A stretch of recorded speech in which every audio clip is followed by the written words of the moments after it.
예, 3월입니다. 새로운 달이 돼서 달력 아마 다들 한 번씩 이렇게 찢으셨을 텐데 3월 봄입니다. 봄. 그래서 날씨도 너무 좋고 어제 오늘 날씨가 진짜 퍼펙트합니다. 그래서 좋은 시간들 마음으로 혹 환경이나 이런 부분에 있어서 내가 원하는 대로 혹시 안 되는 게 있다 할지라도 그런 생각 해봤어요. 참 겨울이 올 것 같지 않지만 오고 또 겨울이 지날 것 같지 않지만 지나가는 것을 보면 그 모든 것을 주관하시는 하나님은 참으로 신실하시구나, 믿을만한 분이구나 라는 생각을 합니다. 하나님 자녀들을 향해서 주시는 약속이 있어요.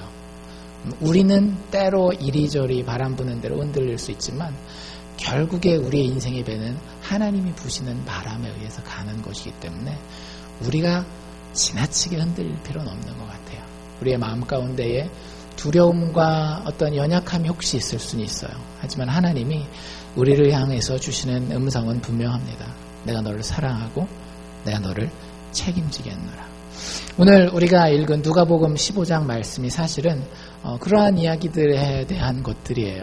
사실은 잃어버린 것들에 대한 이야기가 쭉 나오고 있습니다. 우리가 잘 알기로는 보통 이걸 뭐라고 얘기를 하는가 하면 탕자의 비유, 뭐 이런 표현들 많이 들어보셨을 거예요. 이게 탕이 이게 방탕한 거, 아주 그냥 인생을 아무렇게나 사는 그런 그 한자잖아요. 근데 그 탕자의 이야기가 오늘 우리가 읽은 10절 바로 뒷부분부터 나와요. 11절부터 15장이 끝나는 32절까지 잃어버린 아들에 대한 이야기가 나옵니다. 그런데 사실 누가복음 15장을 살펴보면 세 가지 이야기로 이 장이 쫙 구성되어 있는 걸 알 수 있어요. 첫 번째는 양에 대한 이야기가 나오고요.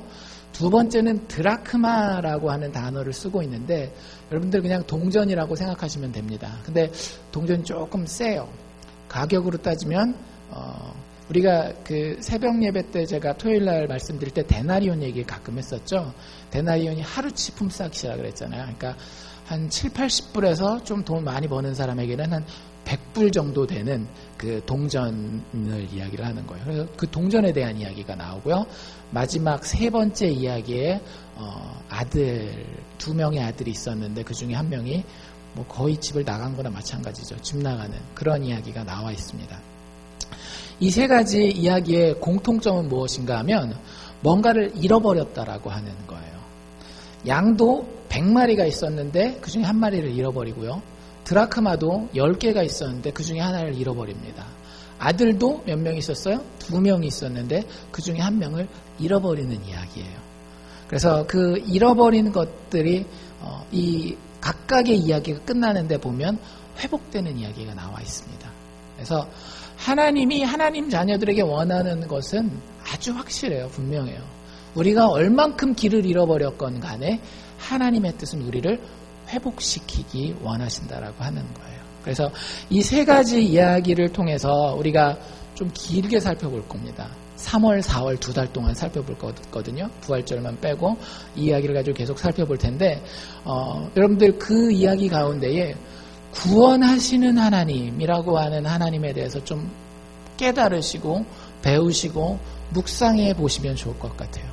우리 인간에게 그 구원하시는 하나님이 너무너무 필요하거든요. 하나님 그걸 우리에게 드러내고 있습니다. 우리 오늘 읽은 이야기 중에 첫 번째 이야기로 돌아가 보면 3절에 예수님이 비유를 시작하셨다 이렇게 얘기를 합니다. 비유는 뭐예요? 실제 있었던 이야기는 아니지만 어떤 상황에 맞도록 이야기를 만들어서 진리를 설명하는 것, 이것을 우리가 비유라고 이야기를 하잖아요. 그런데 그 비유로 말씀하셨는데 4절에 보면 이렇게 기록되어 있죠. 아까 우리가 읽었는데요. 너희 중에 어떤 한 사람이 있다. 그런데 그 한 사람에게는 양이 몇 마리가 있었대요? 100마리가 있었대요. 상당히 많은 양이 있었습니다. 근데 양 100마리가 있는데 그 중에 몇 마리가 말썽을 부린 거예요. 딱 한 마리가. 참 이 사람이 요 하나만 참 잘 되면 참 좋은데 꼭 눈에 밟히는 게 그 하나란 말이에요. 자식이 있어도 10손가락 다 깨물어서 안 아픈 손가락 없다 그러지만 여러분들 부모의 마음에는 누가 제일 마음에 걸립니까? 잘난 아들? 아니에요. 제일 좀 이렇게 안타까운 그런 사연을 가진 자녀가, 아들이나 딸이 제일 마음에 밟힌단 말이에요. 그래서 똑같은 마음을 이 양의 주인인 목자가 가지고 있었던 것 같아요. 그래서 그 중에 하나를 잃어버리면 남은 양이 몇 마리죠? 100 빼기 1이니까 99마리는 그대로 두고 그 잃어버린 양을 향하여서 찾기까지 찾아다닌다라고 이야기를 합니다. 여러분들 비유라고 하는 것은 실제 있었던 이야기가 아니잖아요. 그렇죠? 실제 있었을 만한 이야기를 우리에게 하는 건데, 비유라고 하는 것을 우리가 볼 때에 중요한 건 뭐냐면 비유에서 이야기하는 각각의 요소들이 있어요. 그럼 그게 뭘 이야기를 하는지, 도대체 어떤 의미가 있는지를 아는 것이 상당히 중요합니다. 그래서 오늘 이 비유에 나와 있는 것 몇 가지만 저랑 같이 살펴볼 텐데요. 첫 번째는 이 비유에 양이 등장한다라고 하는 사실을 우리가 한번 살펴보면 좋을 것 같아요. 호랑이도 아니고 강아지도 아니고 말도 아니고 소도 아니고 누가 등장한다라고요? 양이 등장한다라고요. 여러분들 양 하면 이렇게 탁 떠오르는 이미지가 어떤 이미지세요? 하얗고 털이 버성버성하고 귀엽고 눈 이렇게 순진부부한 눈을 뜨고 있고 뭐 이런 모습의 양을 우리가 생각한단 말이에요. 그런데 성경에 그런 모습의 양으로 비유를 하는 경우들도 있는데요. 오늘 우리가 본 이 비유에서의 양은 아주 잘 계획된 영적 모욕입니다. 여러분들 우리를 양에다가 비교하고 있는데 이게 우리를 아주 수치스럽게 하는, 창피하게 만드는 비유예요, 사실은. 왜냐하면 여기 나와 있는 양은 정말 어리석은 짐승이라고 하는 것을 우리에게 보여주는 거거든요. 이 양, 100마리의 양이 있었는데 그 중에 한 마리가 어떻게 됐다라고요? 길을 잃어버렸다라고요. 여러분들 양이 길을 잃어버린 거 혹시 본 적 있으세요? 한국 문화는 이렇게 목축을 하는 문화는 아니잖아요. 우리가 양 보려면 기껏해야 뭐 체험학습 같은 거 해가지고 한국에서는 대관령 뭐 이런 데 가잖아요.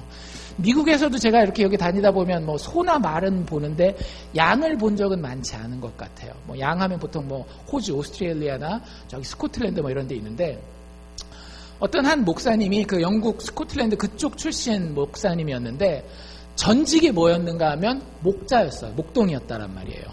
그런데 그분이 이 비유를 딱 보고 하는 얘기가 뭐냐면 양 정말 바보 같다라고. 양들이 참 순하고 그런 건 맞는데 잘 생각해 보세요. 여러분들 양떼가 있을 때 목동이 어디 서 있습니까?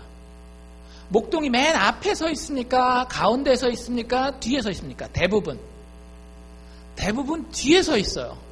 여러분들 참 그렇지 않아요? 그 강아지나 이런 애들은 주인이 가면 이렇게 따라오잖아요. 그런데 양은 보통은 주인이 야 따라와 하고 줄줄줄줄 끌고 가잖아요. 그럼 꼭 뒤에 어떤 놈들이 생겨요? 길을 잃어버리는 애들이 생기는 거예요. 그래서 우리가 보는 대부분의 사진이라든지 그림들이라든지 보면 양들을 앞에 두고 양떼를 목동이 뒤에서 칩니다. 그래서 양들이 목동을 따라가는 게 아니라 목동이 양을 치면서 가요. 무슨 얘기인지 아시겠죠? 그만큼 양은 되게 어리석은 짐승이에요. 근데 어느 정도 어리석은가 하면 양이 이렇게 길을 잃어버리면 엉뚱한 데서 발견될 때가 많습니다. 제가 진짜 그런가 그 목사님이 그랬다 그래가지고 그 목사님이 혹시 좀 과장한 게 아닐까 해가지고 열심히 유튜브랑 구글이랑 다 찾아봤어요. 근데 와 진짜 종종 발견되는 일들이더라고요. 양들이 길을 잃는데 어디서 길을 잃어버리는가 하면 절벽 있잖아요. 이렇게 막 깎아지르는 절벽인데 그 한가운데 이렇게 나무나 풀이 이렇게 나는 경우들 있잖아요. 거기에 양이 딱 한 마리 가 있는 거예요. 누가 거기다 갖다 놔도 갖다 놓기 힘든 거기에 양이 가 있어요. 그리고 거기서 며칠을 사람들도 못 올라가니까 막 구경하고 사진 찍고 하다가 결국에는 이제 정부에서 이렇게 와가지고 동물 구조팀이 와가지고 막 구조해가는 그런 장면들이 종종 있더라고요. 집에 가서 한번 궁금하면 찾아보십시오. 많이 있습니다. 그런데 그 양을 발견하면 양 보고 야 이제 길 잃었으니까 가자 하면 쫓아와야 되는데 쫓아오지를 못해요. 그래서 일반적으로 길 잃은 양을 발견하면 어떻게 해서 그 양을 구해오는가 하면 발견하면 그 엉뚱한 데서 발견한 그 양을 일단 꼼짝 못하게 꽉 눌러서 잡아야 됩니다. 안 그러면 얘는 또 자기를 구하러 온지도 몰라요. 그래가지고 막 바락바락 이렇게 하거든요. 그리고 땅바닥에 눕힌 다음에 줄로 양쪽 다리를 묶어요. 그래서 제가 본 그 동영상에서는 진짜 깎아지르는 그 절벽이었거든요. 그래서 헬기에서 그 이렇게 밧줄 내려가지고 이 매트 같은 거 이런 데다가 꽁꽁 묶은 그 양을 실어가지고 목만 이렇게 나와가지고 쫙 가지고 가더라고요. 그러니까 옛날처럼 헬기가 없고 그럴 땐 어떻게 하면 되겠어요? 목동이 그러니까 양이 또 겁에 막 질려 있거든요. 막 며칠 동안 거기서 먹지도 못하고 막 그러고 있으니까. 목동이 그 양을, 여러분들 예수님 사진, 그 그림 보면 어떤 그림이 있어요? 양을 목에다가, 어깨에다가 이렇게 딱 메고 이렇게 걸어가는, 그게 예수님이 성격이 좋아서 허허 웃으면서 그러고 가는 거지. 대부분의 목동들은 씩씩거리면서 막 입으로 막 하지 말아야 될 말도 막 하면서 그렇게 매가지고 와야 되는 상황이 잃어버린 양을 찾는 상황이에요. 그러니까 여러분들, 성경이 우리 인간들을 양에다가 비교했을 때는 우리가 그만큼 영적으로 어리석고 무지한 존재라고 하는 것을 설명하기 위해서 우리를 양이라고 하는 존재에다가 비교하고 있는 겁니다. 우리를 양이라고 부르는 순간 성경은 인간을 어떤 존재라고 부르고 있는 거냐 하면은요, 그것도 그냥 양이 아닌 길을 잃어버린 양이라고 하는 데에 우리를 비유하고 있다라고 하는 것은 인간은 반드시 구원함을 받아야 되는 존재라고 하는 것을 우리에게 가르치고 있다라고 하는 거예요. 여러분들의 삶에 만족하십니까? 이 정도 경제적인 상황이면 나는 됐어. 이 정도 비즈니스면 나는 만족해. 내 자식들 이 정도면 충분히 만족할 만큼 내 자식들 잘 키운 것 같아. 내 건강, 내 나이가 지금 꽤 됐지만 그래도 이 정도면 내 건강에 대해서 난 참 만족해. 내 친구들, 내 인간관계, 내 이웃들, 이 정도면 다 좋은 사람들. 전부 다 여러분들 만족할 만합니까?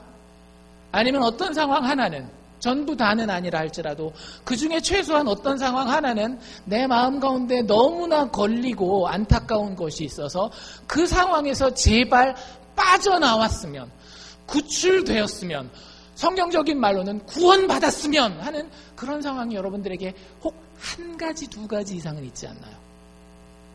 여러분들 인생을 살다 보면 우리가 아무리 젊은 청년이라 할지라도, 아니면 나이 어린 어린아이라 할지라도, 혹은 나이 많은 노인이라 할지라도 우리의 마음은 알고 있어요. 내가 지금 구원받아야 할 부분이 있다라고 하는 사실을 알고 있습니다. 그런데 문제는 뭐냐 하면 내 속에 무의식은 그걸 알고 있을지 모르겠지만 의식세계, 내가 늘 생각하고 판단하고 뭔가를 결정하는 이 의식세계는 내가 구원받아야 한다라는 사실을 모르고 지나갈 때가 너무 많이 있다라고 하는 거예요. 여러분들, 양들이 그 낭떠러지에 진짜 자기 그 몸뚱아리의 한 2배 정도밖에 안 되는 공간이거든요. 거기를 어떻게 하다가 찾아갔겠어요? 나는 거기를 꼭 가야 되겠다. 거 가서 내가 한번 죽을 것 같이 힘든 그 상황을 한번 만나봐야 되겠다 해서 거기 찾아가는 양이 있을까요? 그렇지 않아요. 여러분들, 양들이 그 걸어가는 걸 보면, 진짜 그 걸어가는 영상에도 보면 걔네 눈에는 딱 한 가지밖에 안 보여요. 뭐밖에 안 보일까요? 그 앞에 있는 그 풀만 보이는 거예요. 자기 밑에 길이 전혀 안 보여요. 길이 어떻게 생겼는가 하면 진짜 그 사람 발 하나 딱 디딜 만큼밖에 안 되는 그런 돌과 돌 사이에 틈이 약간 나 있으면 그 길 보고 거기를 이렇게 걸어가요. 근데 그런 게 보이는 게 아니라 뭐가 보이는가 하면 저 끝에 보이는 풀이 보이는 거예요. 자기가 어떻게 돌아와야 될지를 전혀 생각을 안 해요. 양들이 뒷걸음질도 못 치거든요. 그러니까 갔던 그대로 오면 되겠지, 이건 인간의 생각이고, 거기 가면 몸도 돌이킬 수도 없고, 그 다음에 거기서 그 풀을 다 먹어버리잖아요. 그러면 거기서 그냥 꼬박 굶어 죽는 거예요. 사람이 올라가지 못하는 곳까지 올라가 있으면 진짜 양이 그렇게 굶어 죽는답니다. 그리고 거기서 어떻게 해서든지 빠져나오려고 하는 양을 또 제가 본 적이 있거든요. 그 영상 중에.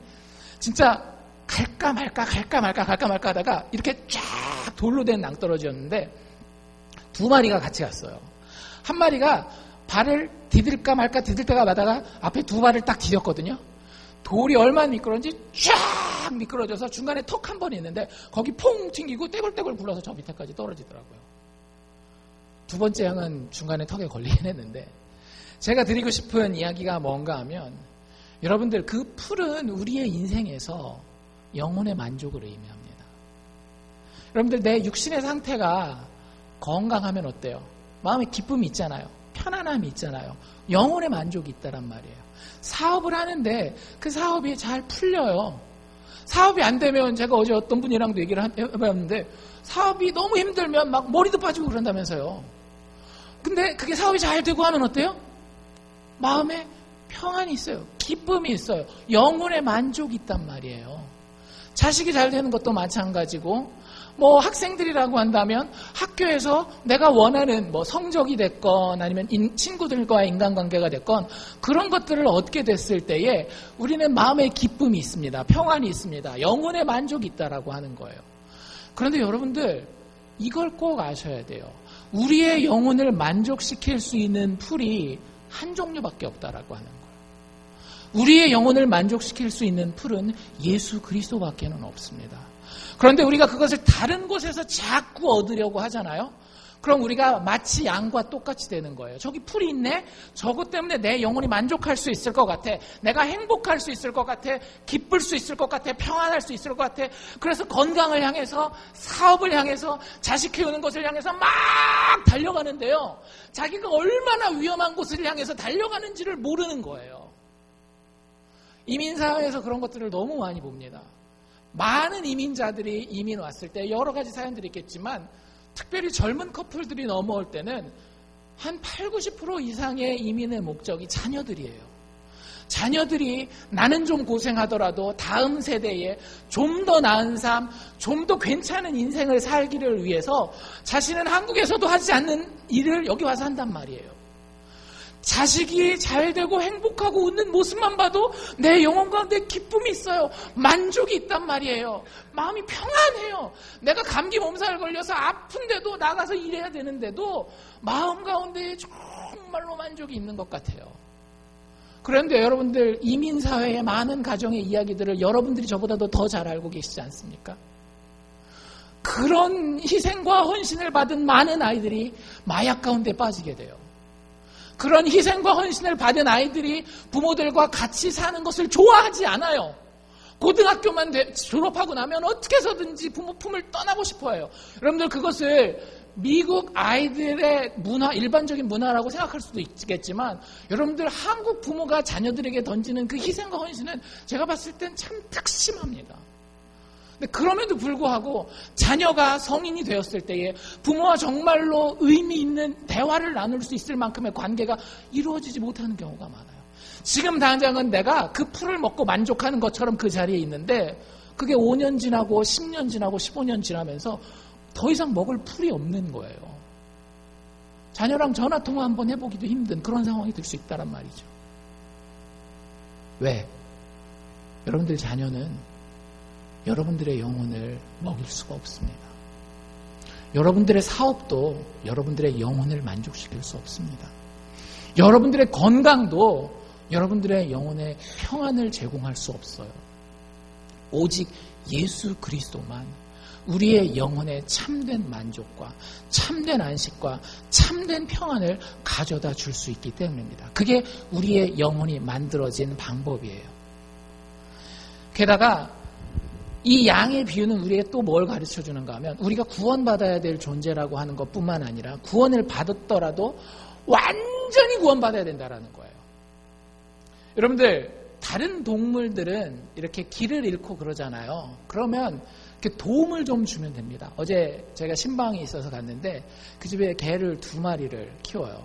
근데 마당이 넓어가지고 개들이 막 여기저기 다니다가 마당 건너까지도 뭐 이렇게 가더라고요. 그러면 주인 되는 분이 걱정이 되니까 이렇게 휘스를 이렇게 부는 거 있잖아요. 휘 불면 개가 그걸 도움을 받고 아 내가 잘못된 데로 가고 있구나 하고 이렇게 싹 돌아와요. 근데 양은 어떻다고요? 양은 아무리 알려줘도 안 돼요. 양을 어떻게 한다라고요? 뒤에 쫓아가면서 친다고요. 양은 정말로 쳐야지만 갈 정도로 어리석어요. 양이 그 잃어버린 데서 구출받는 데에 기여하는 거는 아무것도 없어요. 다 그냥 꾹 눌러가지고 다리까지 다 점매가지고 어깨에다가 메고 오지 않는 한은 양 스스로가 돌아올 수 있는 가능성은 전혀 없어요. 여러분들 교회 다니면서 많은 분들이 착각합니다. 많은 분들이 교회 다니면서 내가 예수님의 도움을 조금 받으면 예수님이 인생을 이렇게 살라 그랬으니까 내가 그 조언을 따라서 예수님의 멘토링을 따라서 잘 쫓아만 가면 내 인생이 참 괜찮은 인생이 될 것이다. 구원받는 인생, 뭐 영적인 구원이 아니라 할지라도 육적으로도 좀 괜찮은 행복한 잘 사는 인생이 될 것이다 라고 생각해요. 만약에 그렇다면 우리는 잃은 양의 비유가 아니라 잃은 강아지의 비유가 있었을 거예요. 그런데 잃은 양의 비유를 드는 이유는 뭔가 하면 여러분들 아무리 여기 성경에 좋은 말이 나와 있다 할지라도 우리는 그걸 쫓아갈 능력 자체가 없는 존재라고 하는 거예요. 여러분들 꼭 아셔야 됩니다. 인간은 전적 무능력의 존재입니다. 목사님 그게 무슨 말이에요? 우리도 나름대로 생각하고 우리도 나름대로 자녀를 키우는데 사업을 하는데 그리고 도덕적으로 깨끗하게 사는데 다 노력하고 살아가는데요. 여러분들 그건 다 사람의 기준이라니까요. 여러분들 그거에서 뭐 하게요? 죽으려고. 그렇지 않아요? 자식 잘 키워서 여러분들 나중에 죽으려고. 사업 잘해서 어떻게 하려고? 나중에 죽으려고. 건강 잘 유지해서 나중에 죽으려고. 그건 다 인간의 시각이라는 거예요. 우리의 인생은 단지 그 죽음에서 끝나도록 만족하지 못합니다. 그거 알고 계세요? 내가 죽는 것만으로도 여러분들이 만족하실 수 있으시겠어요? 그렇지 않아요. 인간은 죽음 너머의 것을 항상 마음속에 사모하고 있는데 그 시각에서 볼 때 우리는 양이라는 거예요. 강아지가 아니라 고양이가 아니라 단지 힌트를 줘서 그 영원의 것을 사모할 수 있는 존재? 절대 아닙니다. 하나님께서 완벽하게 우리 안에 들어오셔서 우리의 인생을 당신의 성령으로 뒤집어 엎으셔야지만, 그래서 우리를 그 등에 지고 가셔야지만 우리는 소망 있는 구원을 받을 수 있는 존재라고 하는 겁니다. 죄로 인하여서 완전히 망가지고 온전히 은혜 아니면 회복되거나 구원의 가능성이 없는 존재가 우리 인간입니다. 단순한 선생, 단순한 코치의 도움으로는 회복이 불가능한 존재라고 하는 것을 성경은 우리에게 이야기해주고 있어요. 여러분들 교회 다니시면서 이걸 꼭 깨달으실 수 있기를 바랍니다. 내가 교회 가서 조금 좋은 말 듣고 나도 좀 도덕적으로 좀 이렇게 괜찮은 사람이 돼서 그러면은 괜찮겠지. 기독교가 던지는 메시지는 정말 과격해요. 아무것도 아니라고 하는 것을 다 까발겨서 보여줍니다. 거기서 시작하라는 거예요. 너희는 잃어버린 양이다. 이게 우리가 이 비유에서 꼭 기억해야 합니다. 길 잃고 희망 없는 존재인 잃어버린 양. 또 한 가지 이 비유에서 우리가 살펴봐야 되는 것은요, 이 목자의 찾아다님입니다. 이 뒤에 나오는 여자도 동전을 찾아다니잖아요. 드라크마를 찾아다니잖아요. 제가 그 비유를 읽었는데 비유가 3절부터 시작해요. 눈치채셨습니까? 이야기가 15장 3절부터 시작됩니다. 15장 1절과 2절은 조금 다른 예수님이 이 비유를 들어야 될 수밖에 없는 배경을 설명해 주고 있는데 이렇게 시작하고 있어요. 모든 세리와 죄인들이 말씀을 들으러 가까이 나왔다. 죄인들, 우리가 그냥 어감으로도 알겠죠. 별로 사회에서 존경받지 못하고 좀 꺼려지는, 교회 나와도 저런 사람이 교회 나왔어? 이럴 정도. 세리는 우리가 벌써 얘기했죠. 마태와 삭개오 얘기할 때. 세리가 어느 정도였는가 하면 돈은 많이 벌지만 그 당시에 예수님 시대와 그 이후에 한 200년이 지날 때까지 세리들은 법정에 증인으로 서지도 못해요. 세리들이 하는 말은 이거는 믿을 수가 없다 그래가지고 법정에 증인도 안 돼요. 그리고 그 유대인들의 우리가 흔히 얘기하는 탈무드 있잖아요. 탈무드가 종류가 여러 개가 있거든요. 그런 책들 중에 하나에 뭐라고까지 나와 있는가 하면 유대인들은 이 세리들에게 적극적으로 거짓말을 해도 좋다라고 하는 그런 권장상이 나와요.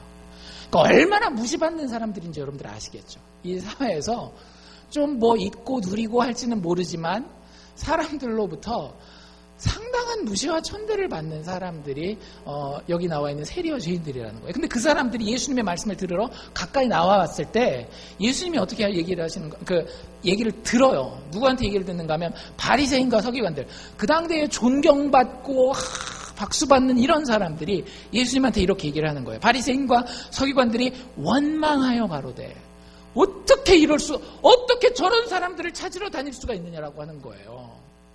원망하여 가로되 이 사람이 죄인을 영접하고 그 사람들을 받아서, 여러분들 정치인들은 그럴 수 있잖아요. 쇼하기 위해서 자기가 싫어하는 사람들, 자기가 무시하는 사람들 뭐 악수나 한번 하고 뭐 이럴 수 있잖아요. 영접하는 것까지는 그나마 어떻게 할 수도 있다라고 이해되겠지만 그 사람들과 음식을 같이 먹는다라고 예수님을 원망했다라고 하는 거예요. 음식을 같이 먹는 게 무슨 뜻이라 그랬어요? 너를 나의 가족의 일원으로 받아들이겠다. You are my family 라고 받아들인다라는 거예요. 어떤 사람들을? 아무 자격 없고 그 시대에 가장 무시받는 사람들을. 여러분들, 이게 오늘 비유에 나와 있는 찾아다님의 성격입니다. 예수님이 찾아다니는 이 찾아다님은요, 가치 있고 의미 있고 능력 있어서 다른 사람들이 세상이 보기에도 정말 탐할 만한 좋은 존재들을 찾아다니지 않으셨다라고 하는 거예요. 생각해보세요. 여러분들, 양들도 IQ가 있는 것 같아요. 양들도 IQ가 있더라고요. 하여튼 양에 대한 동영상 많이 봤습니다. 이거 하느라고. 양들이 이렇게 닫힌 공간에 이렇게 있었거든요. 근데 이렇게 쭉 좁은 길로 지나가게 돼 있는데 돌벽으로 양 옆에 막혀 있어서 한 마리씩만 이렇게 지나가는 그런 데였어요. 아마 양들 뭐라 그래야 될까, 마리수를 센다든지 그런 데 하는 건 것 같아요. 근데 그 위에 올라가기 위해서 그 윗부분을 돌로 이렇게 막아놨거든요. 돌로 막아놓고 거기 이제 한 마리씩 들어가도록 뒤에서 이제 목동이 이렇게 치는데, 막 뒤에서 치니까 양들은 또 막 뛰어갈 거 아니에요. 한 마리 팍 뛰어가고 두 마리 팍 뛰어가는데 세 마리째 팍 뛰어가다가 거기서 점프! 저도 깜짝 놀랐어요. 양이 막 달려가다가 이 돌로 여기를 막아놨다고 그랬잖아요. 윗부분을 사람이 이렇게 쳐다보느라고. 거기서 앞에 두 마리가 뛰어갔으면 자기도 그냥 뛰어갈 것이, 곱게 뛰어갈 것이지, 굳이 뛰어가다가 하필 그 타이밍에 진짜 풀 스피드로 막 달려가다가 점프해서 자기 머리로 그 돌박에다가 갖다 확 박는 거예요.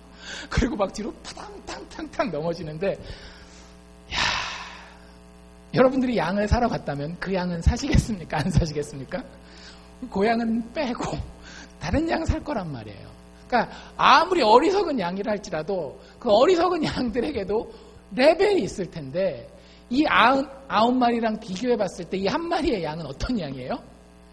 참 머리 안 좋은 양으로 봤을 때 다른 99마리랑 비교해 봤을 때도 상품 가치가 아주 떨어지는 그런 양이란 말이에요. 그런데 주인이 누구를 찾아 나선다라고요? 바로 그 잃어버린, 어리석은, 머리 나쁜, 가치 없는 그 양을 쫓아다닌다는 거예요. 여러분들, 이게 하나님의 찾으심입니다. 여러분들, 여기 왜 앉아 있습니까? 나는 이런 거 하나님 앞에 자랑할 게 있어. 내가 이만큼 도덕적으로 깨끗하게 살아왔는데, 내가 그래도 교회 얼마나 이렇게 열심히 다녔는데, 헌신했는데, 얼마나 오래 다녔는데, 여러분들 자랑할 것이 있다라고 한다면 우리는 양이 아니에요. 내가 할 수 있는 거니까. 그런데 하나님이 찾아다니심은 가치 없는 존재, 자격 없는 자들을 찾아다니신다라고 하는 겁니다. 하나님 그걸 어떻게 하셨다라고요? 기뻐하셨다라고요. 참 이게 이해가 쉽지 않아요. 여러분들, 아까 우리 자식 얘기들 했지만, 자식 키울 때 그 속썩이는 자식에게 마음이 가는 건 맞아요. 그런데 속썩이는 자식 가서 잡아가지고 이렇게 오는 그 마음이 다행이다라는 마음도 있지만, 여러분들 인간 부모의 마음에는 어떤 마음이 있어요? 이 자식 도대체 어떻게 해먹으려고 막 이런 어떤 그런 마음이 있잖아요. 그런데 우리가 읽은 이 비유에 보면 하나님이 이 자격 없는 자들, 어리석은 양들을 찾을 때에 이걸 이렇게 표현하고 있어요. 찾은즉, 5절인데요. 찾은즉 즐거워서 어깨에다가 메고 온다는 거예요. 여러분들, 이게 천국의 기쁨입니다.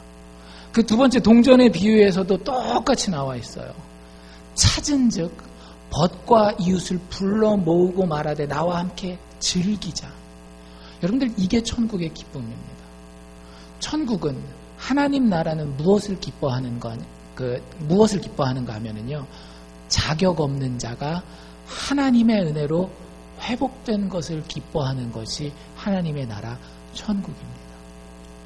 여러분들, 그게 그리스도인들의 정체성이에요. 이 찾으심의 결정판, 이게 바로 예수 믿는 사람들이라고 하는 거예요. 자격이 있어서 천국을, 하나님의 축복을 바라는 것이 아니라 자격이 없는데 그 자격 없는 자를 기뻐하면서 찾아다니시는 그 하나님께 발견되었다라고 하는 것에 너무 감격하는 그 사람이 참된 기독교인이라고 하는 거예요. 여러분들, 이런 사람들이 모인 공동체, 다른 세상의 공동체랑 같을 수 있을까요? 여러분들, 같을 수가 없어요.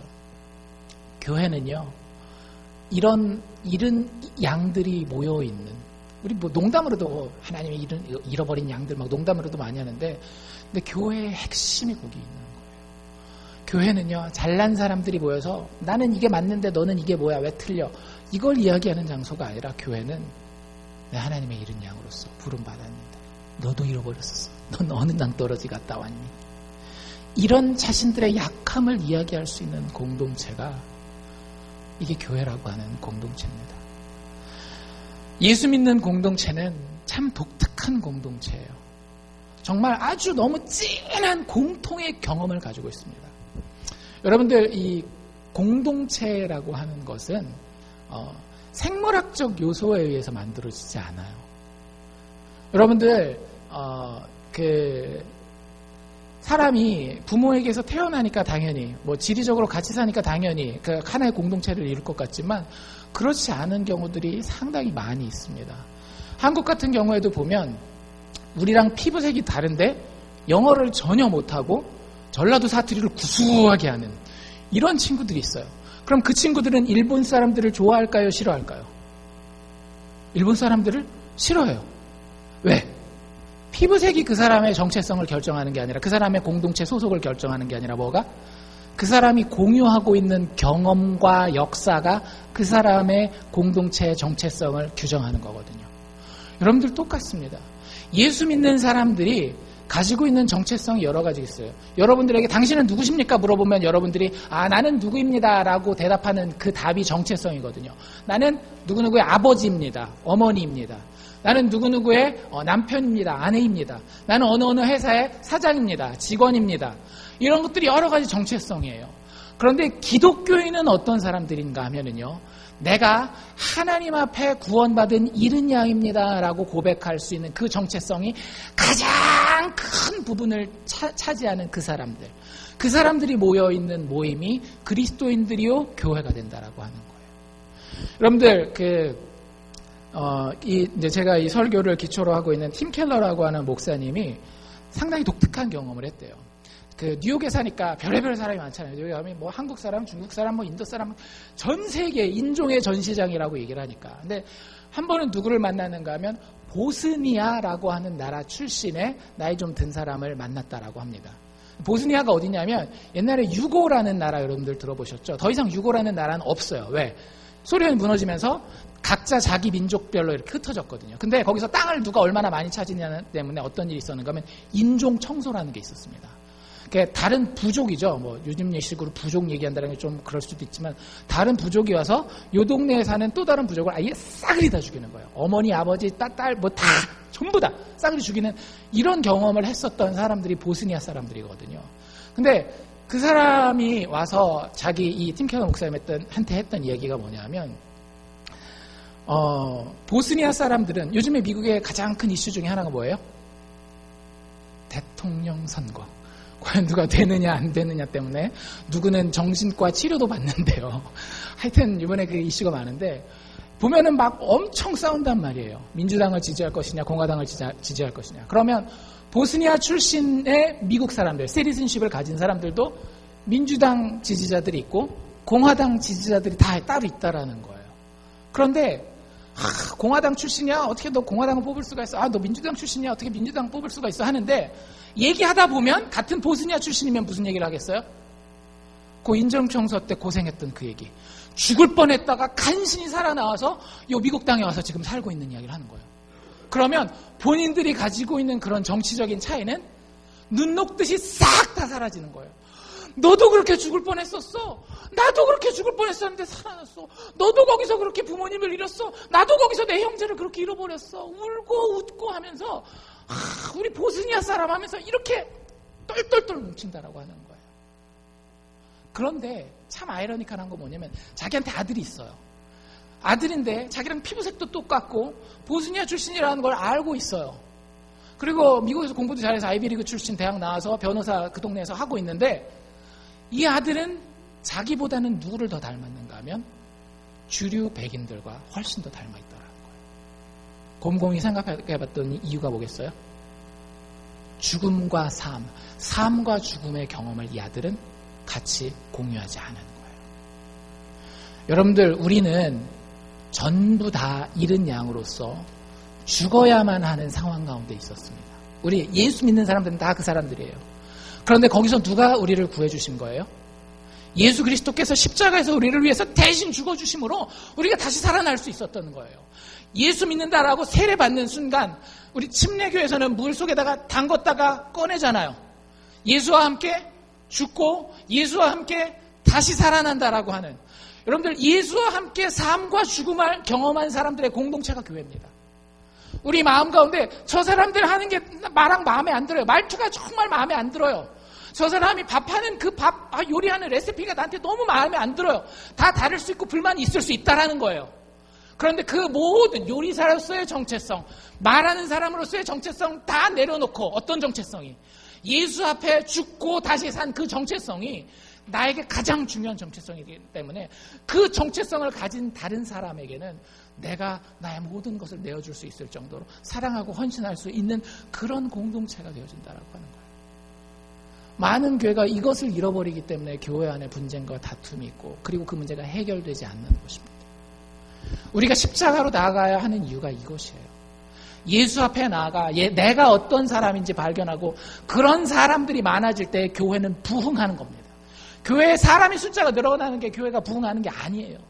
정말로 복음의 진리가 한 사람 마음 가운데에 하나씩 새로 재발견될 때에, 죽었던 영혼들이 그 진리를 다시 한번 깨닫게 될 때에 그 교회가, 그 영혼이 부흥하게 되는 겁니다. 여러분들, 그 공동체는 독특한 기쁨을 소유하게 돼 있어요. 여러분들, 인간끼리 모이는 공동체는 어떤 기쁨을 소유하는지 아세요? 다 다른 사람보다 내가 좀 더 괜찮다라는 데서 오는 기쁨을 가지게 돼요. 그런 거 못 느끼세요? 한인회 모임을 갔다, 아니면 무슨 비즈니스 모임을 갔다. 여러분 거기 갔을 때 제일 기쁜 때가 어떤 때예요? 내가 저 사람보다 조금 더 괜찮은 차를 타고 왔을 때 더 기쁘잖아요. 그 공동체로 모였는데도 불구하고 내 자식이 저 사람 자식보다 좀 더 좋은 대학을 갔다, 좀 더 좋은 잡을 가졌다. 그때 막 기쁘잖아요. 여러분들, 다른 세상의 공동체에서의 기쁨은 내가 다른 사람보다 더 괜찮기 때문에 얻게 되는 기쁨입니다. 그런데 교회에서 믿음의 사람들 사이의 기쁨은 전혀 다른 기쁨이에요. 우리가 기뻐할 수 있는 이유는 뭐냐면 아까 얘기했던 기쁨.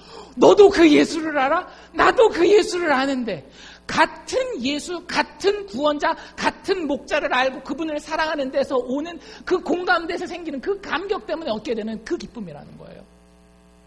여러분들, 미국 사람들 축구 잘 모르잖아요. 한일 그 축구 국가대표 한다 그래서 어제 한국이 2대1로 지고 있다가 막판에 2골 넣어서 이겼어. 여러분들, 이 얘기한다고 미국 사람들이 정말 같이 좋아하고 여러분들이랑 같이 기쁨을 나눌 수 있을 것 같아요? 안 그래요. 하지만 미국 시골 꼭대기에 살고 있는 그 사람 딱 만났는데, 어제 한일 좀 봤어? 2대1로 지고 있다가 마지막 5분 2골? 그러면 대한민국 막 이래가면서 얼마나 좋아요. 여러분들, 그게 믿음의 공동체가 가지는 기쁨입니다.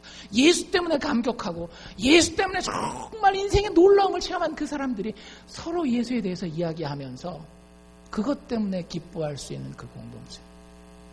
우리 목장 모임이 그런 목장 모임들이 돼야 돼요. 모였을 때 그냥 다른 수다가 아니라 영적 수다를 나눌 수 있어야 합니다. 내가 예수를 얼마나 기쁘게 경험하고 있는지, 그래서 그것들이 다른 사람들에게 도전이 되고, 다른 사람들에게 감격이 되고, 다른 사람들에게 위로가 되고. 예수 믿는 사람들의 공동체는요, 다른 사람보다 내가 더 괜찮기 때문에 가지게 되는 기쁨이 아니라, 내가 내 스스로를 다른 사람보다 더 낮은 곳에도 집어넣을 수 있는 그런 기쁨으로 이루어지게 되어 있습니다. 이거는 제가 하나 꼭 짚고 넘어갑시다. 이번 주 목요일부터 부흥회가 있어요. 그렇죠? 저의 솔직한 마음을 말씀드릴게요. 제 연합집회를 여기 와서 이제 몇 번을 했잖아요. 근데 안타까움이 있어요, 마음에. 다른 교회 얘기는 하지 말고 저희 교회 얘기만 할게요. 저희 교회가 연합집회에 참석했을 때 다른 교회도 혹시 그런 마음을 가졌을런지 모르겠지만 거기서 우리가 얼마나 잘했는가가 우리의 기쁨의 근원이 되지 않는가라는 고민을 해봅니다. 우리가 우리 교회건 침례교회건 제자들 교회건 어느 교회건 이 사람들이 우리 교회만 예수 알고 예수 믿는 줄 알았는데 저 사람들도 예수 알고 있구나.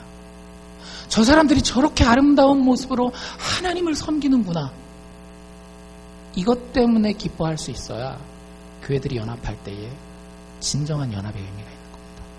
근데 저 교회가 저렇게 했어. 우리 교회는 이번에 이렇게.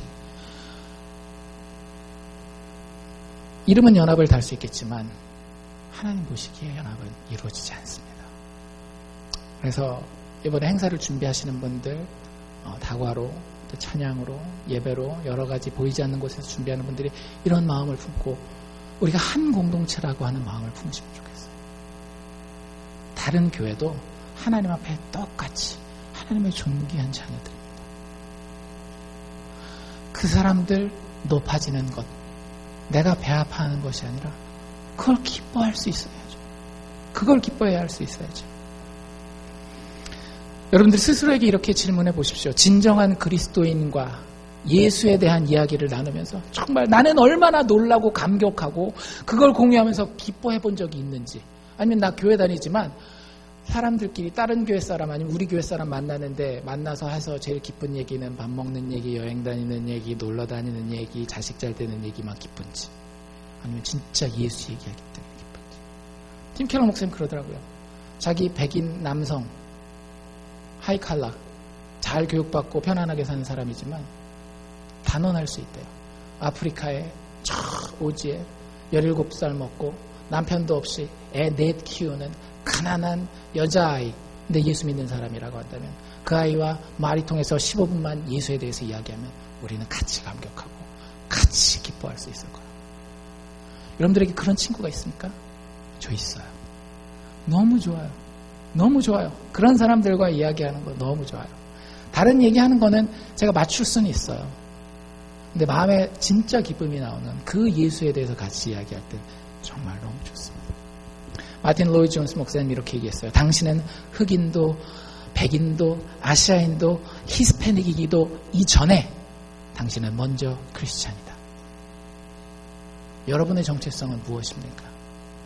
하나님의 찾아다니심이, 그 잃은 양을 찾아다니시는 그 찾아다니심이, 그 긍휼하고 자비롭고 은혜로운 찾아다니심이 여러분들의 정체성의 근거입니까? 아니면 다른 어떤 것입니까? 마지막으로 하나만 더 살펴보면요, 목자에 대해서 좀 살펴볼 필요가 있는데요. 양은 누가 친다라고요? 목동이, 목자가 친단 말이에요. 그런데 여러분들, 양에게 목자는 어떤 존재인가 하면 모든 통제권을 가지고 있는 존재입니다. 그렇죠? 양에게는 선택권이 있어요, 없어요? 양이 선택하면 늘 어떻게 된다라고요? 엉뚱한 데로 가서 자기 혼자 굶어 죽거나 머리 박거나 이러는 거예요. 양과 목자의 관계에서 모든 통제권은 바로 목자에게 있습니다. 양이 목자에게서 어떤 정보를 듣고 통계를 제공받고 교육을 받아서 자기가 바른 길로 가는 게 아니에요. 모든 것을 아주 주도적으로 목자가 끌고 밀고 가는 겁니다. 여러분들, 예수님이 우리를 양이라고 부르고 본인을 목자라고 했을 때는 우리에게 이렇게 이야기하는 것과 똑같은 겁니다. 얘들아, 너 자신을 나에게 온전히 주어라. 여러분들, 이게 이 비유가 우리에게 던지는 도전이에요. 네가 뭘 가지고 있건 네가 어떤 상황이 있건 간에 상관없으니까 너의 모든 것을 나에게 다 맡기라는 거예요. 그럼 내가 완전한 주도권을 가지고 너의 삶을 이끌어 가겠다라고 하는 겁니다. 여러분들, 진짜 그렇게 해도 될까요? 그거 믿을 수 있겠어요? 그래도 이거 내가 좀 내 방법대로 신경 써야 되는 거 아닌가? 여러분들 이거에 대한 대답은 6월절 식탁에서 사실 찾을 수 있습니다. 여러분들 정답 답부터 말씀드린다면 우리는 하나님을 신뢰할 수 있어요. 목자 되신 예수님을 전적으로 신뢰할 수 있습니다. 그 힌트가 어디에 나와 있는가 하면 6월절 식탁에 나와 있어요. 지난주에 저희가 6월절에 대해서 간단히 살펴봤단 말이에요. 6월절이 어떤 절기라 그랬어요? 이스라엘 백성들이 출애굽에 종살이하던 곳에서 탈출할 때에 하나님 마지막 기적으로 베푸신 장자의 죽음, 모든 집안의 초태생을 다 죽이는 그 저주, 재앙 가운데에서 어린 양을 잡아 그 어린 양의 피를 문설주와 문지방에 바르고 거기서 6월절 식사를 나눈 사람들을 하나님이 다 살리신 그것을 기념하는 하나님의 구원을 기념하는 절기였단 말이에요. 지금도 유대인들은 6월절을 지킵니다. 그런데 신학적으로 신약 구약을 다 믿는 그리스도인에게 마지막 6월절은 언제일까요? 성경에 나와 있는 마지막 6월절은요. 우리가 흔히 잘 알고 있는 레오나르도 다빈치가 그린 최후의 만찬이에요. 그게 6월절 밤에 제자들과 6월절 식사를 하시는 그 장면입니다. 레오나르도 다빈치 딱 보면 예수님 가운데 이렇게 딱 있고 12명의 제자가 쫙 있잖아요. 그게 6월절 식탁이거든요. 그럼 우리가 지난주부터 배운 대로라면 여러분들 6월절 식탁에 당연히 있어야 되는 것들이 뭐가 있어야 될까요? 식탁이니까 음식인데 포도주 있어야 될 거고요. 물을 그 당시에는 못 먹었으니까 그 사람들이 또 배를 부르게 할 수 있는 떡, 우리가 진설병이라고 하는 누룩을 넣지 않은 떡빵이 있습니다. 제일 중요한 메인 요리는 뭐예요? 6월절 식사에? 양고기란 말이에요. 그쵸? 왜냐하면 양을 죽이고 그 피를 발라야 되니까 양고기란 말이에요.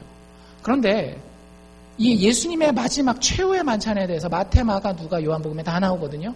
여러분들 집에 가서 싹 한번 찾아서 읽어보십시오. 양에 대한 이야기가 한 번도 나오지 않아요. 오, 이상하지 않아요? 6월절 요리의 핵심은 뭐라고요? 양이라고요. 근데 양 요리가 없어요. 여러분들 왜 그랬을까요?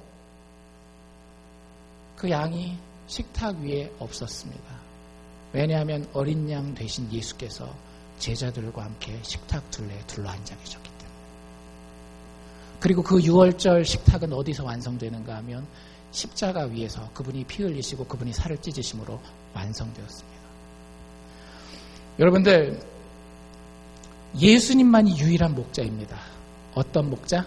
잃어버린 양이 치러야 하는 대가를 대신 치르는 목자. 그 어떤 양도 양이 치러야 하는 대가를 대신 치르는 목자는 없어요. 왜? 목자는 목자고 양은 양이니까. 그런데 정말로 놀랍게 하나님의 신비 안에서 목자이신 예수님이 어린 양이 되어줍니다. 그렇지 않아요? 세례 요한이 예수님을 소개할 때 뭐라 그랬어요? 보라, 세상 죄를 지고 가는 하나님의 어린 양이로다. 신이 우리 대신 양이 되셔서 우리와 똑같이 길 잃은 상황을, 정말로 고통스럽고 난감하고 어려운 상황을 똑같이 감당하신다라는 거예요. 그리고 그 자리에서 내 살과 피를 먹으라, 내가 너를 구원하겠다라고 이야기하고 계시는 거예요. 여러분들, 이런 목자 세상에 또 없습니다. 이 목자가 나에게 너의 모든 것을 맡겨라 라고 얘기를 한다면 상식이 있는 사람이라면 당연히 맡기는 게 맞는 거예요.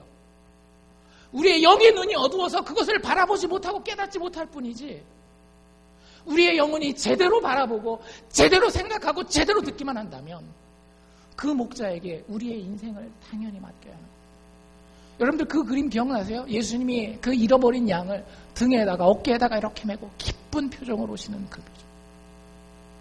여러분들, 예수님께서 우리의 연약함, 우리의 잃어버림, 우리의 상처, 우리의 수치하심을 어깨에다 그렇게 다 짊어지시는 거예요. 잃은 양이 당해야 할 그 모든 고초를 자신의 어깨에다 지셨어요. 십자가를 자신의 어깨에 지시고 신이 양이 되셔서 6월절 식탁의 메인 코스가 되어주신 겁니다. 너 자신을 나에게 온전히 달라. 왜냐하면 나만이 너를 대신할 어린 양이 되어 너의 약함과 너의 악함과 너의 고통과 너의 모든 수치스러움을 대신할 유일한 목자가 되기 때문이다.